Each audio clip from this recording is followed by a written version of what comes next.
আকাশের মুখ দিয়ে গেজা বেরোতে দেখে সাথী আর প্রিয়া দুজনেই অবাক হয়ে গেল। সাথী ভয় পেয়ে কাপা গলায় বলল, আকাশ, আকাশ, কি হলো তোমার? চোখ খোলো। প্রিয়া আতঙ্কে বলল, এ কি হলো তোমার? আমি তো কেবল একটু তাড়ি খাওয়াতে গিয়েছিলাম। দুদিন অসুস্থ হয়ে তাড়াতাড়ি বাড়ি চলে যায়, কিন্তু এটা হবে তা আমি ভাবিনি। সাথী রাগে চিৎকার করে বলল, তুই পাগল নাকি? যদি ওর কিছু হয়ে যায়? ওরা তাড়াতাড়ি লোক ডাকলো। গ্রামের কয়েকজন এসে আকাশকে ধরে নিয়ে বাড়িতে নিয়ে গেল। গ্রামের ডাক্তার এসে বলল, তোমরা ভয় পেও না, নেশা একটু বেশি হয়ে গেছে, একটু বিশ্রাম নিলেই ঠিক হয়ে যাবে। সবাই একটু স্বস্তি পেল।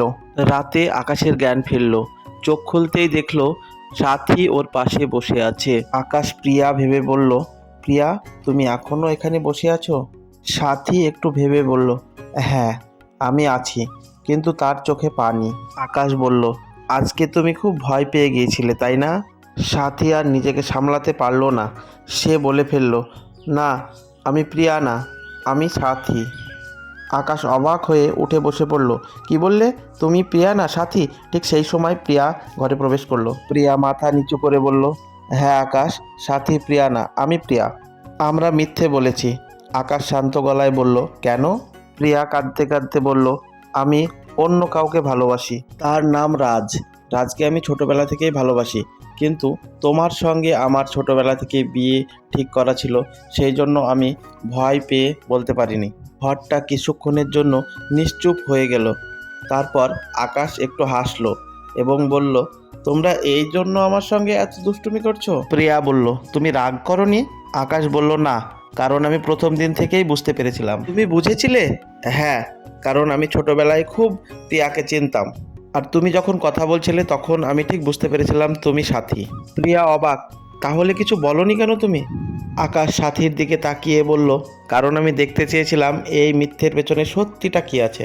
আর একটা কথা, আমি যখন তোমাকে ব্লু ডায়মন্ড হার দিয়েছিলাম তখন সেটা প্রিয়াকে না, সাথীকেই দিতে চেয়েছিলাম।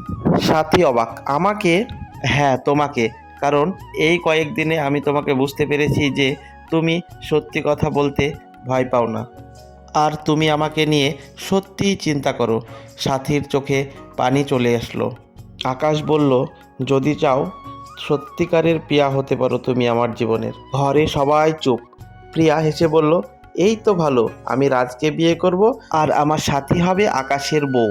কিছুদিন পরে একই দিনে দুটো বিয়ে হলো, প্রিয়া ও রাজ, আকাশ ও সাথী। আকাশ বিয়ের দিন সাথীর গলায় আবার সেই ডায়মন্ড হারটা পরিয়ে দিল এবং বলল, আজকে সত্যিই প্রিয়ার গলায় ডায়মন্ড হারটা দেওয়া গেল। সাথী লজ্জা পেয়ে মাথা নিচু করলো। গ্রামের সবাই বলল, ভুল পরিচয় থেকে শুরু হয়েছিল গল্প, কিন্তু শেষটা হলো সত্যিকারের ভালোবাসায়।